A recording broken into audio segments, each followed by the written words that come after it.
Grüezi miteinander, ganz herzlich willkommen und einen wunderschönen guten Tag nochmals. Ich melde mich zurück zum zweiten Teil mit Professor Fyodor Lukyanow auf unserem Gespräch. Wir haben bereits ausführlich über den Krieg in der Ukraine gesprochen, über die Fragen, was da die russische Seite umtreibt, ob Putin ein Imperialist sei, ob es einen militärisch-industriellen Komplex gäbe in Russland, was eigentlich die tieferen Ursachen aus russischer Sicht dieses Konflikts sind, dieses Kriegs. Und ich kann Sie nur ermutigen, wenn Sie es noch nicht gesehen haben, schauen Sie sich das an. Ich möchte in einem zweiten Teil, wenn wir hier die Gelegenheit haben, noch etwas tiefer über die Person des Präsidenten und über die Einordnung von Wladimir Putin sprechen. So thank you for your time, Professor Lukyanow. It's so interesting.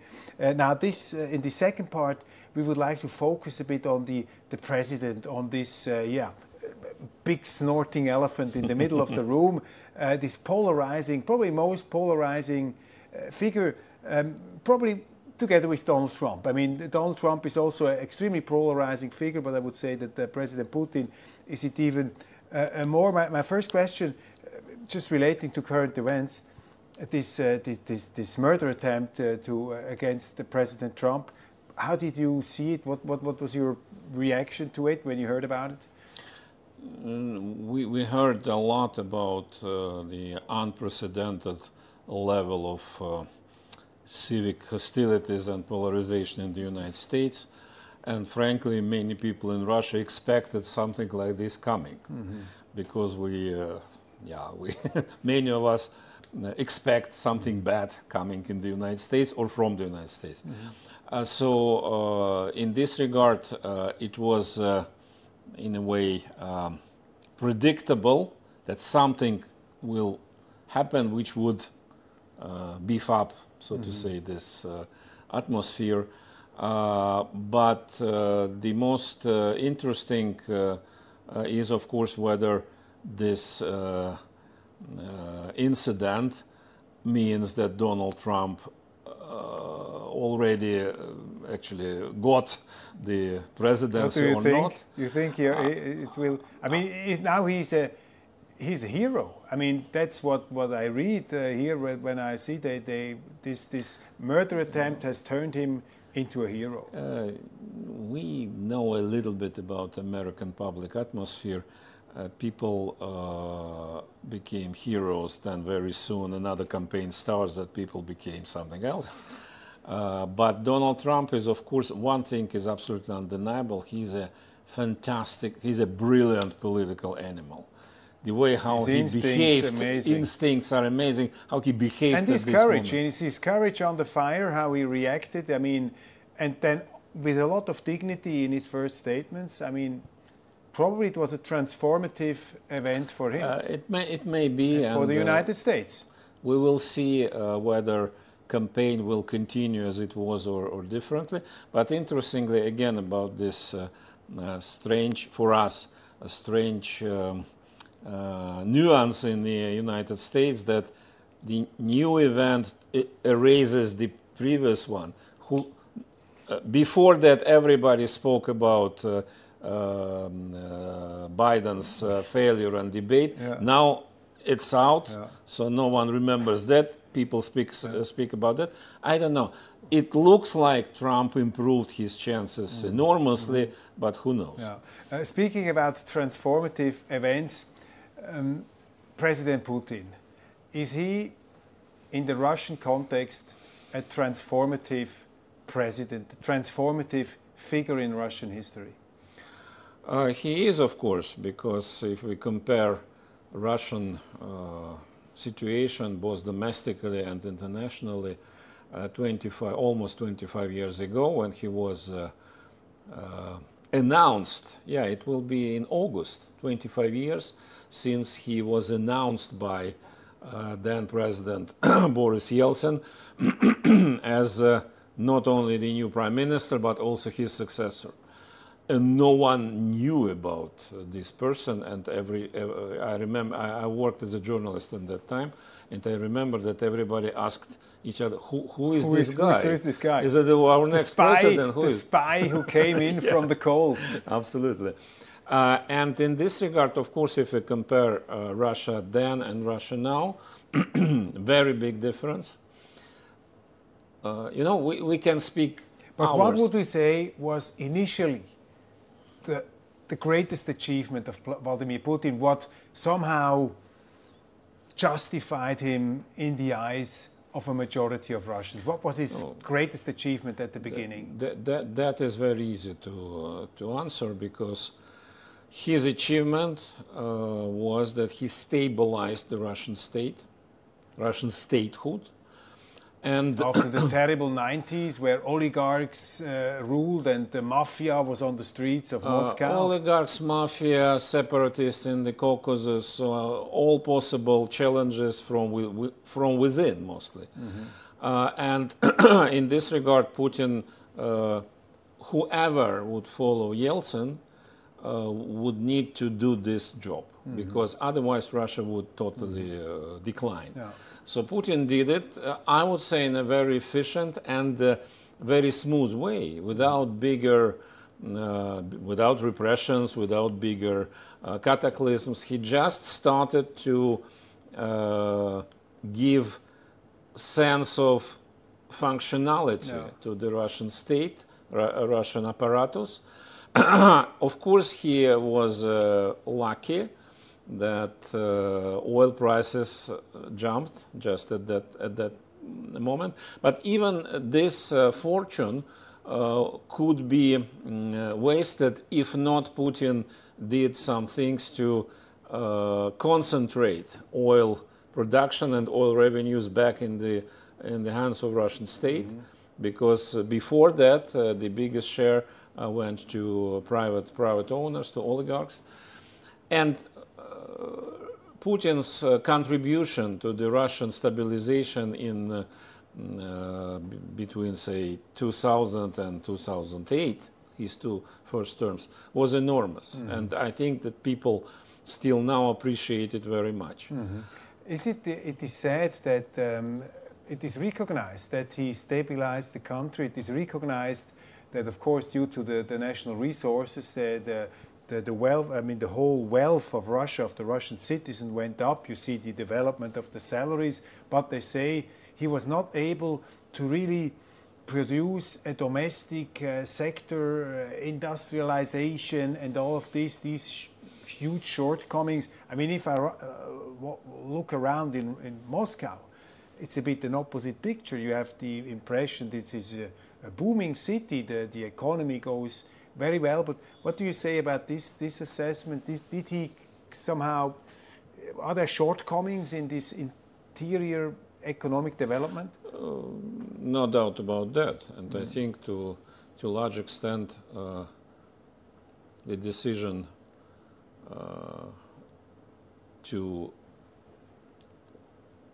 profoundly change the whole development was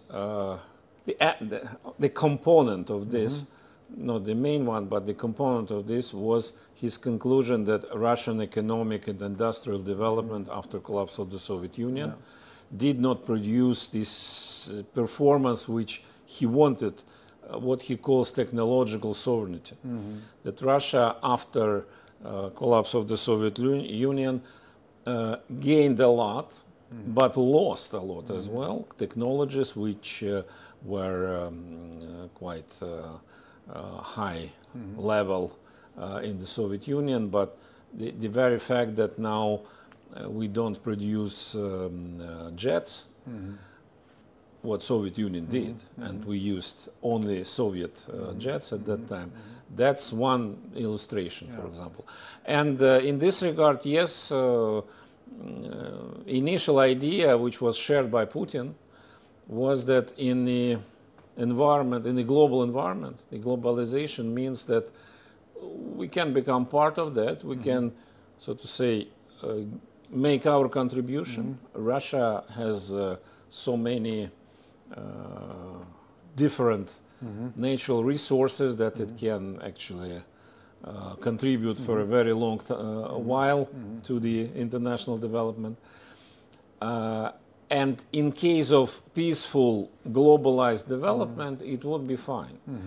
But since this period started to wane pretty soon, and I think Putin was sensitive enough to start to feel that atmosphere in the world is changing, not because of Russia, but because of many factors, that globalization as it was designed initially started to decline because those who launched this globalization, the powerful Western countries, started to feel some discomfort.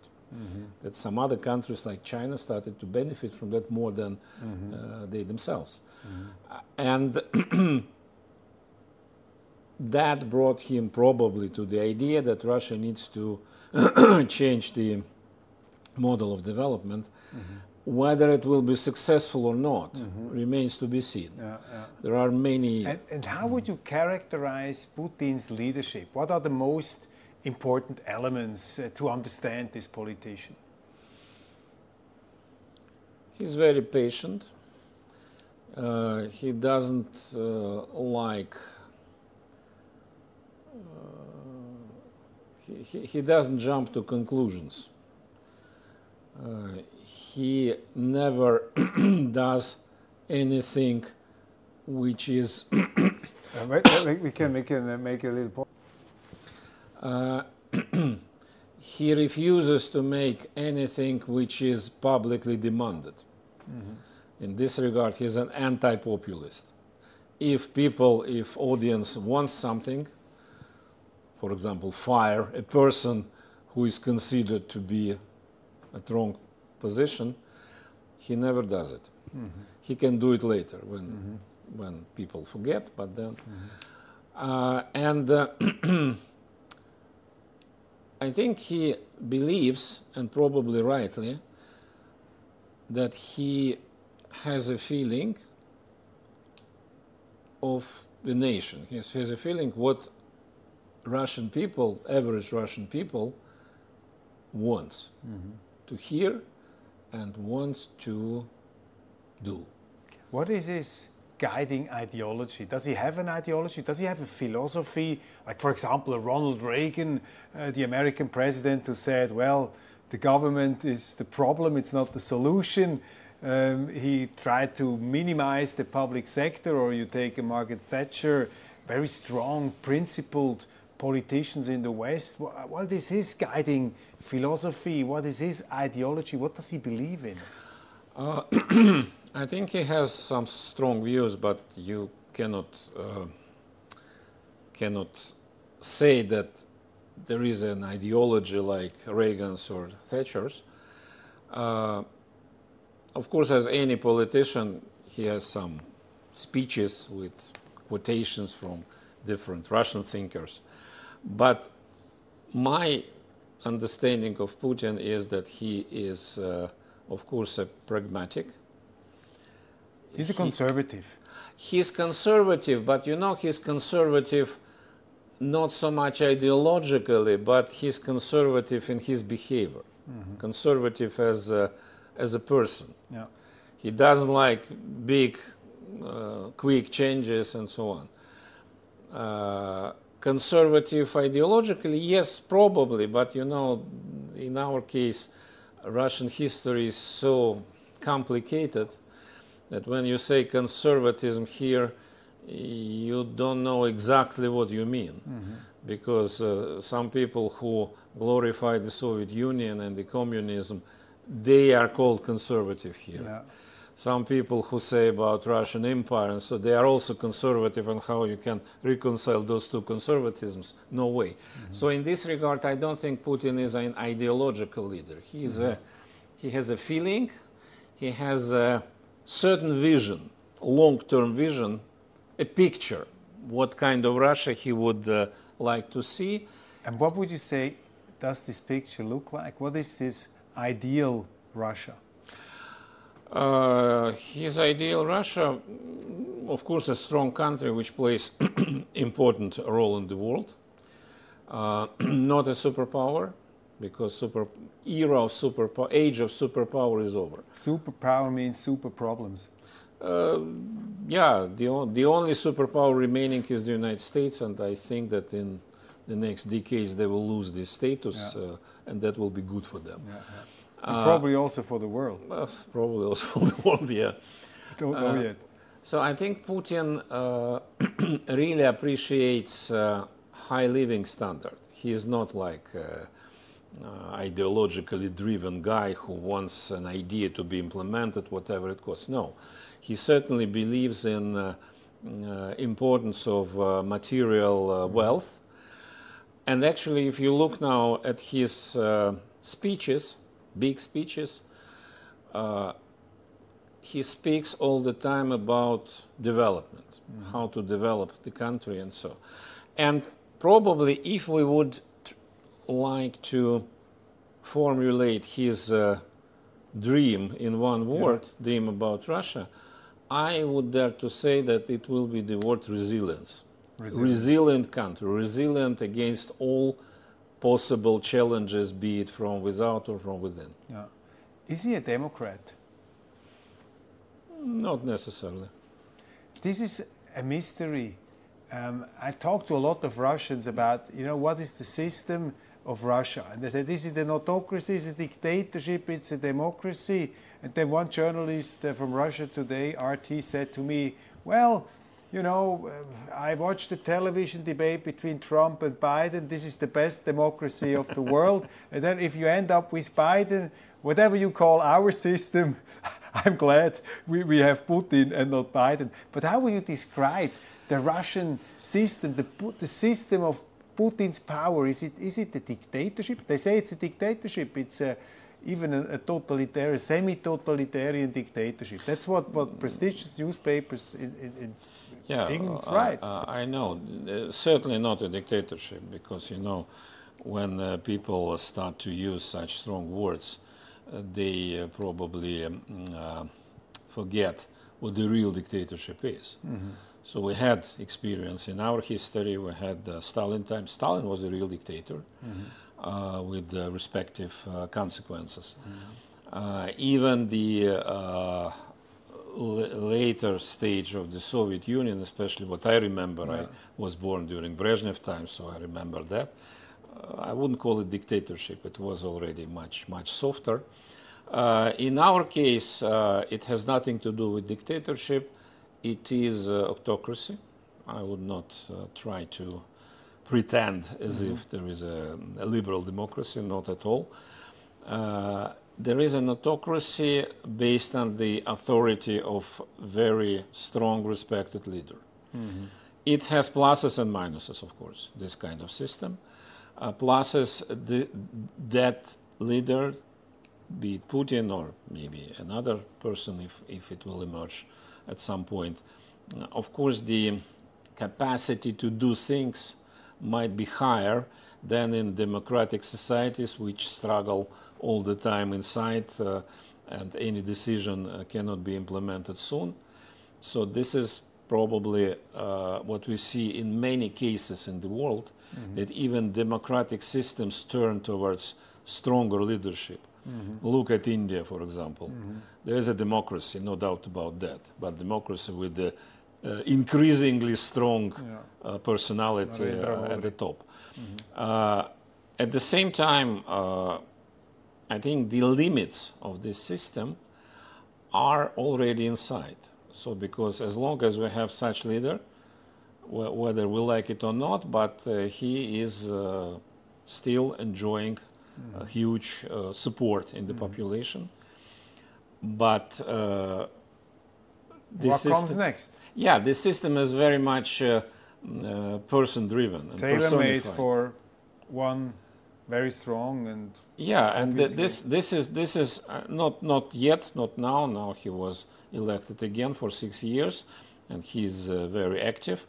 But sooner or later we will face this dilemma. What after very strong and very colorful leader? That's obvious. I will talk about this dilemma shortly. I'm coming from Switzerland. Switzerland is a very small country, and I would say we totally lack the imagination of what does it mean to rule a country like Russia on 11 time zones. I mean, it's an absurdly big country. It's unimaginable I mean, we have 3 hours. With 3 hours, you come from one border to the other. Switzerland is the opposite of Russia. It's so small. Russia is so big. Actually, how do you rule a country like Russia? What does it take? I mean, what does a Russian leader think about a day in, day out? That's a question which I cannot answer because I was never. I mean, I would guess he thinks about how to keep this whole country together. I mean, when you saw the weak leadership in the 90s, you alluded to them, to these times, there was like a disintegration of Russia. I mean, it was like parts of Russia were hijacked by local leaders. It was falling apart. You had the nuclear arsenal probably not under control anymore. So that was the result of weak leadership at the center. So you brought back a strong leader. Nobody knew before, but he proved himself to be a strong leader. How to hold this together? I mean, is that the crucial quality a Russian president must have to project also this image of unfailable strength? First of all, I would slightly disagree about 1990s. I wouldn't say it was a weak leadership.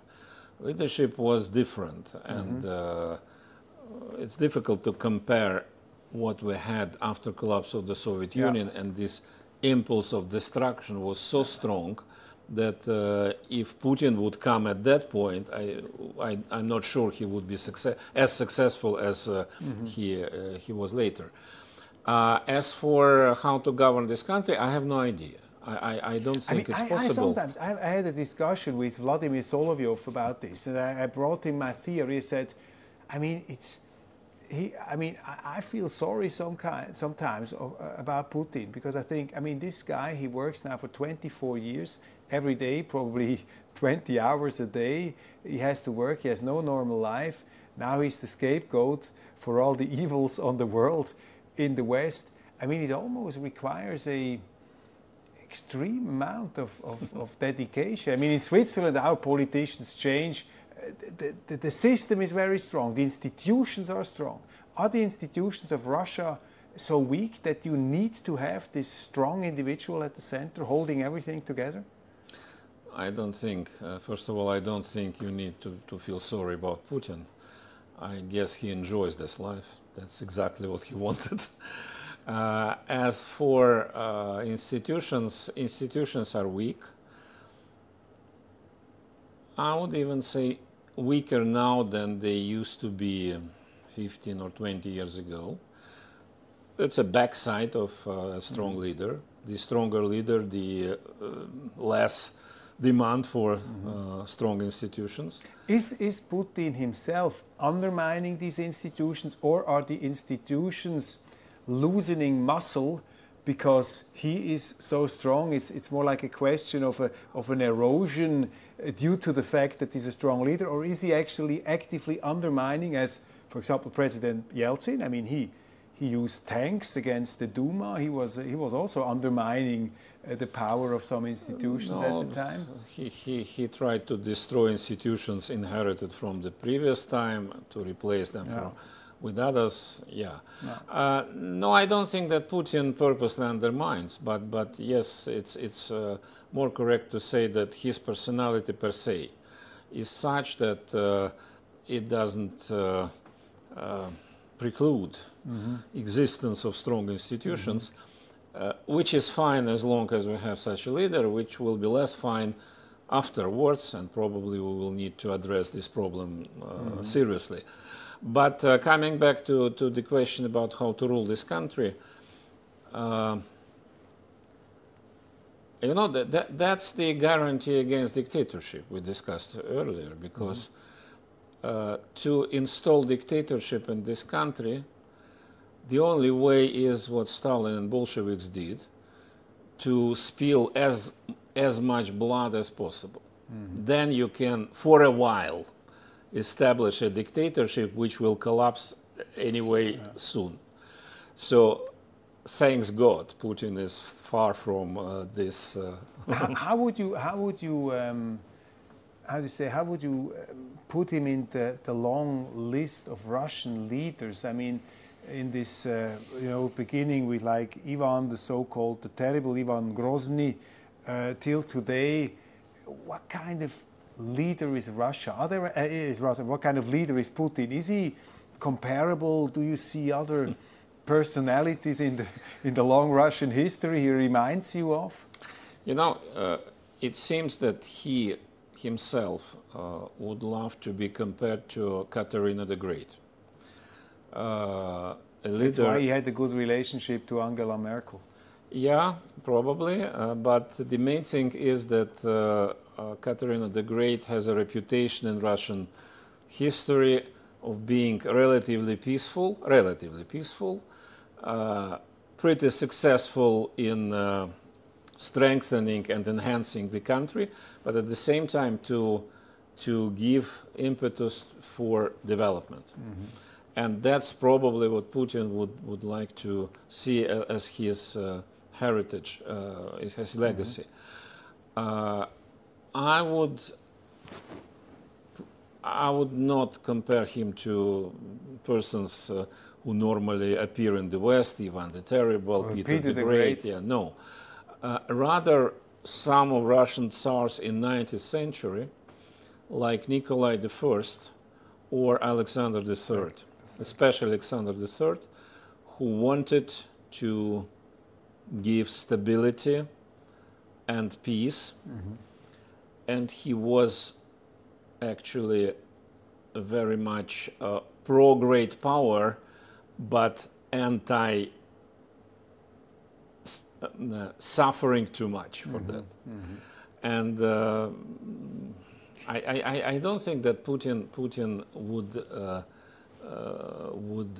consider himself as a leader who wants a great powerness to any cost. In what sense is Putin the continuation of the Russian history, and in what sense is he probably a discontinuation, a disruptive element, or something totally new in Russian history? No, I don't think he's totally new. I would rather see him as a very logical continuation of Russian history, but Russian history is extremely zigzag-wise.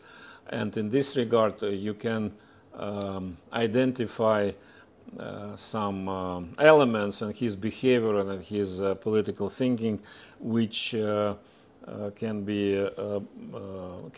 go back to the pre-imperial time, this medieval Russia, these princes who basically created the Muscovite state before it turned to be a bigger empire, before Ivan the Terrible.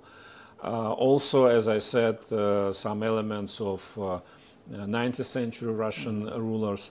And of course, he's a Soviet person. He grew up. And what's his relationship to the Soviet Union? I mean, does he detest? Does he say, well, the Bolsheviks have been a huge aberration of our history. It was terrible what Lenin and Stalin did.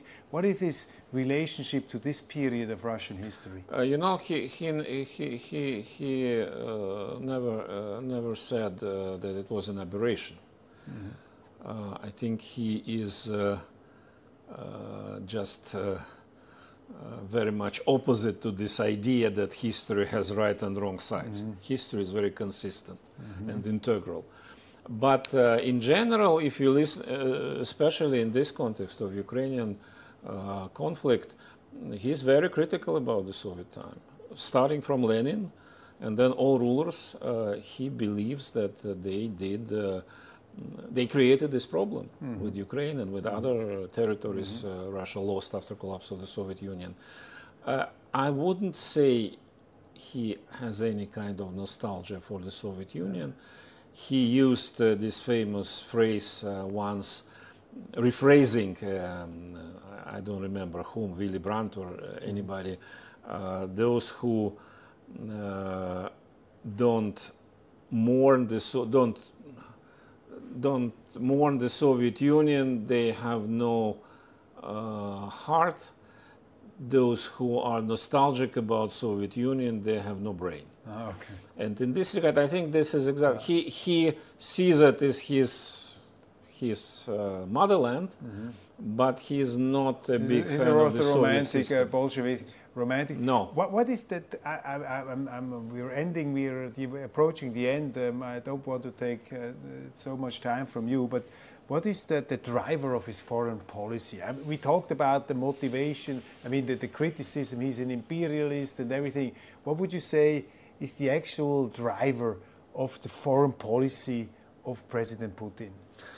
I think his initial driver, which he explicitly wrote and said at the very beginning of his presidency, many years ago, was to prevent the risk for Russia to become a second or third-rate power.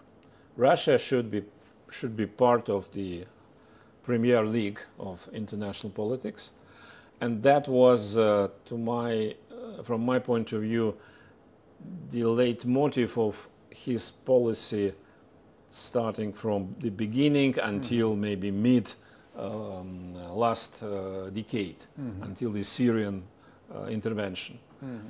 And by doing that, Russia came back to the highest level of international arena as an important power. Now, that's the question. That's the question. I don't have clear answer. I think, coming back to what I said before, I think he wants Russia to be not necessarily the leading power in the world, among them, but not the main one, but the most resilient. We talked about the arguments against Putin being an imperialist. I have one argument. What do you think about it?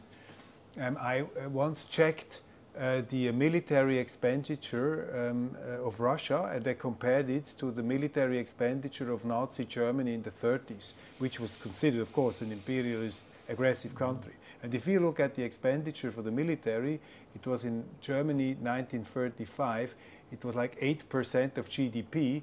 39, it went up to 23% of GDP, then up 40, the same development in Italy with Mussolini.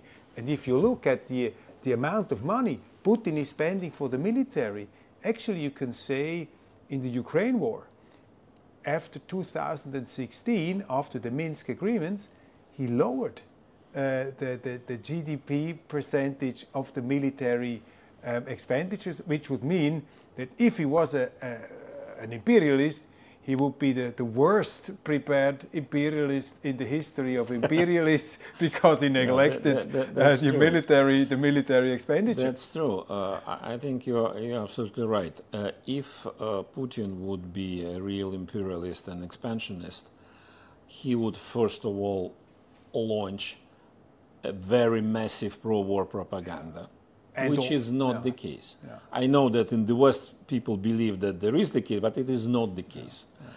Secondly, he would call total mobilization or big mobilization, which is not the case at all. More than that, I think that he understands that Russian society is not up to that, and so far at least we see different means how to call people. And yes, indeed, the military expenditures would be much higher, at least the dynamics would be different. Yeah. It is increasing now, but compared to needs, it's still very, very modest. So again, I'm absolutely sure that it's not about imperialism. It's a simply wrong framework to understand. I mean, there are professors, for example, John Mearsheimer, he says he's actually coming out of the strategic defense, countering the expansion of NATO. What is the most annoying misunderstanding about your president that you encounter when you look at Western commentaries about Western analysis. What's the most annoying misunderstanding about? The most annoying misunderstanding, which we initially believed was war propaganda, but now I see that it probably is something which people in the West really think, and that's very wrong, is that Putin is a crazy, irrational adventurer. And also a war criminal. I mean, killing babies in a hospital and deporting children from the eastern part of Ukraine. This is war propaganda. It's fine. So every side tries to. But it's very strong. I mean, it's very strong in our media. This is basically their excuse for not having any diplomacy anymore. Yeah, I see.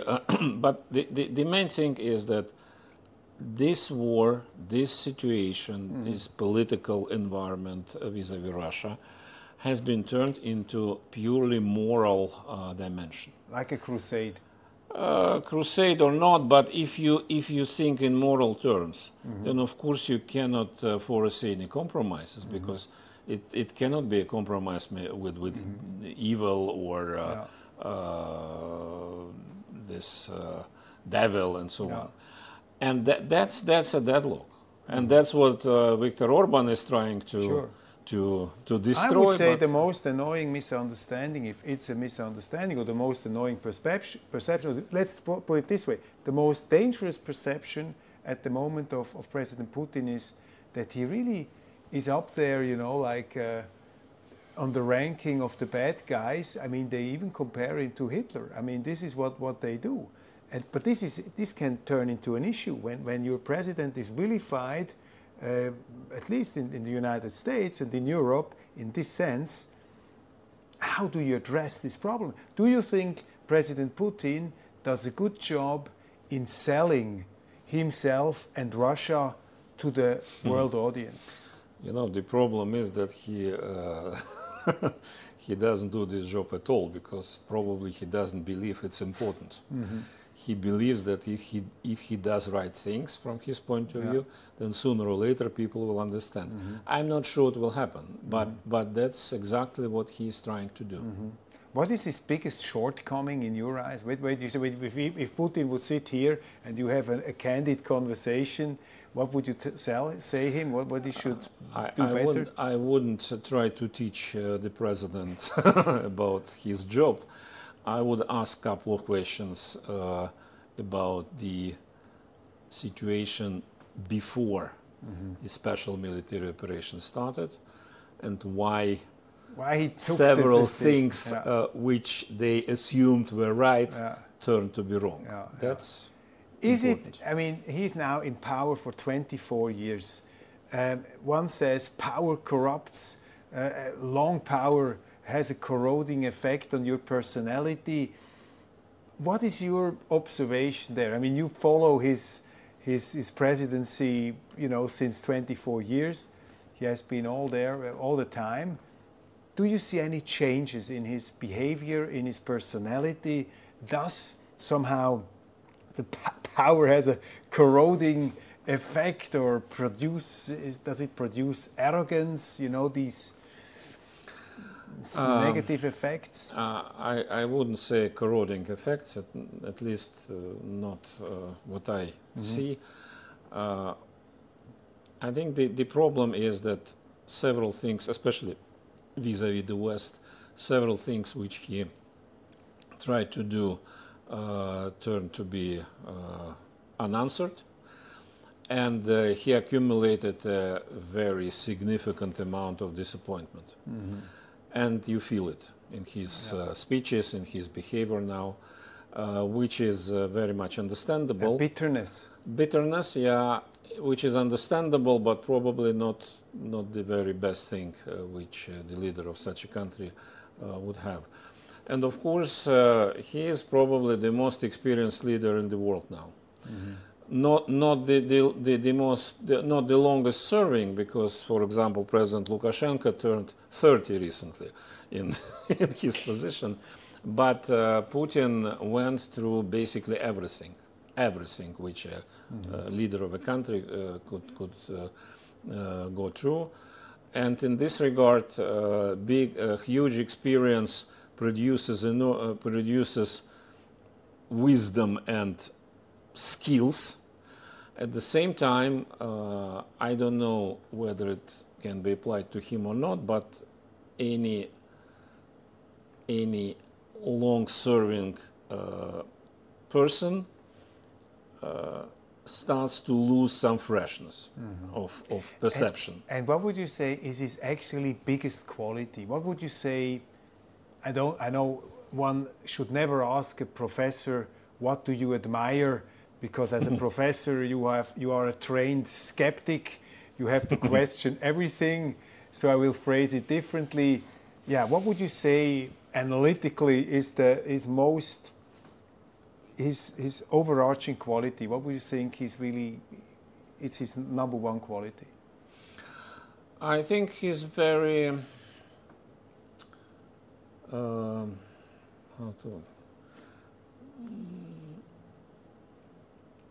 he's strong. When I say strong, I mean that he is able to resist many things coming from the outside, including to step over misships and failures. And this is another side of a big experience.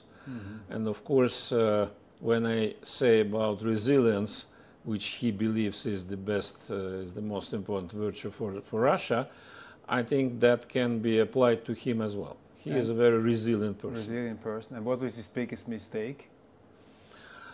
Deficit? I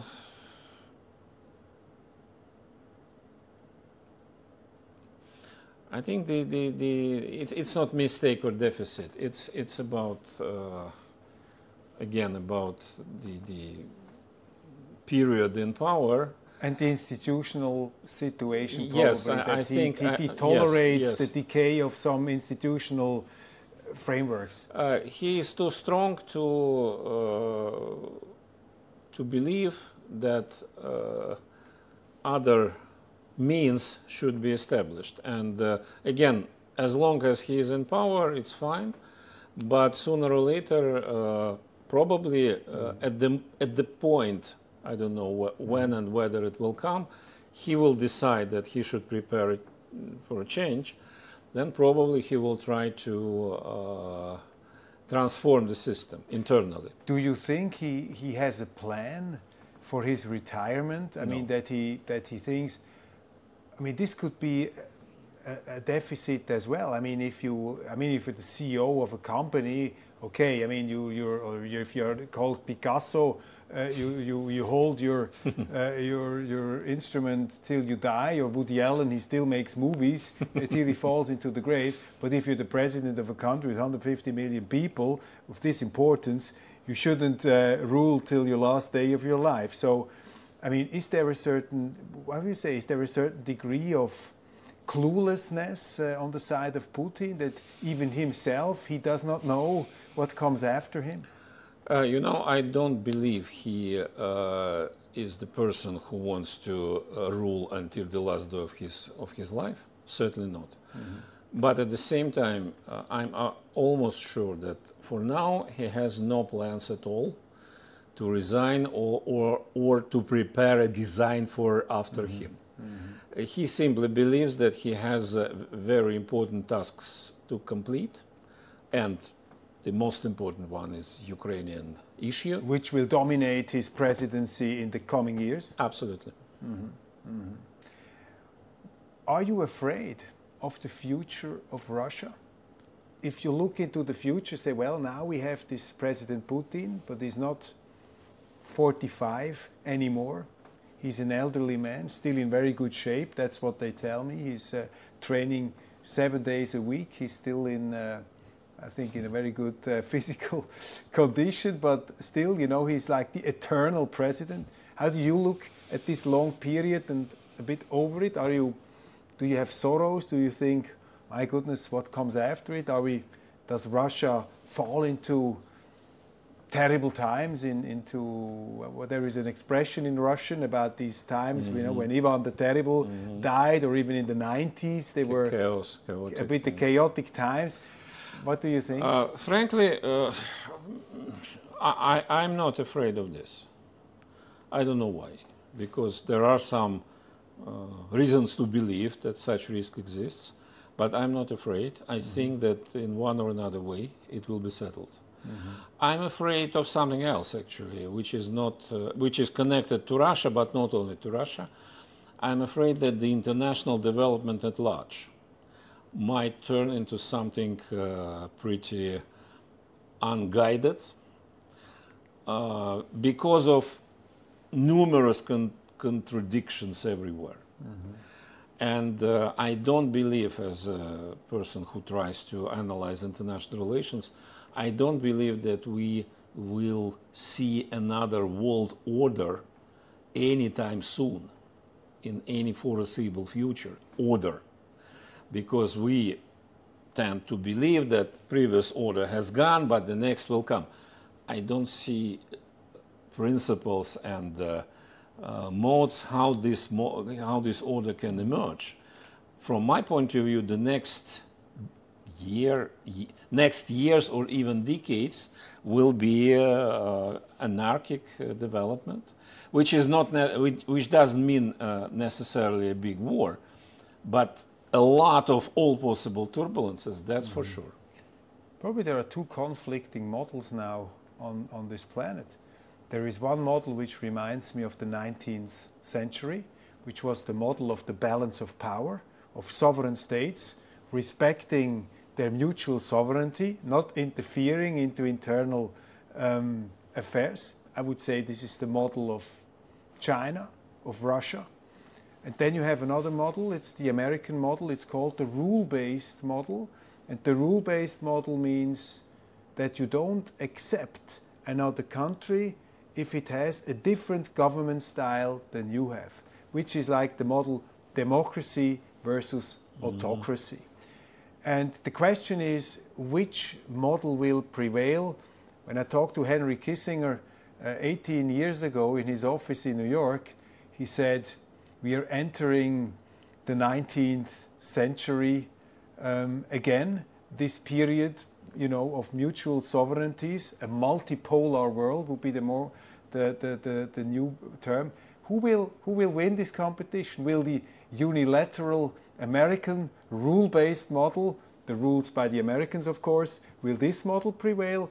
Or will there be this, you could say, more 19th century kind of multilateral, multipolar model prevail? What's your view? Certainly not the option of unipolar rules-based order. I think it's over. It's simply impossible. United States had the best chance to establish that, but even this country, enormously mighty, they could not do it. As for parallels, I think all parallels are misleading. It's not 19th century, it's not 17th century. Another model, by the way, 30 years world and war, and then the Westphalian peace order system. Yeah, I think we will see elements of everything. Yeah. And again, what I deeply believe, because the multipolar order is not an order; it's just an environment. It's a jungle. Is it a jungle or whatever? But it's not. It's not an order. It's international anarchy. It's controlled anarchy in the best controlled case. Or not controlled, you never know. So you don't know how it will evolve.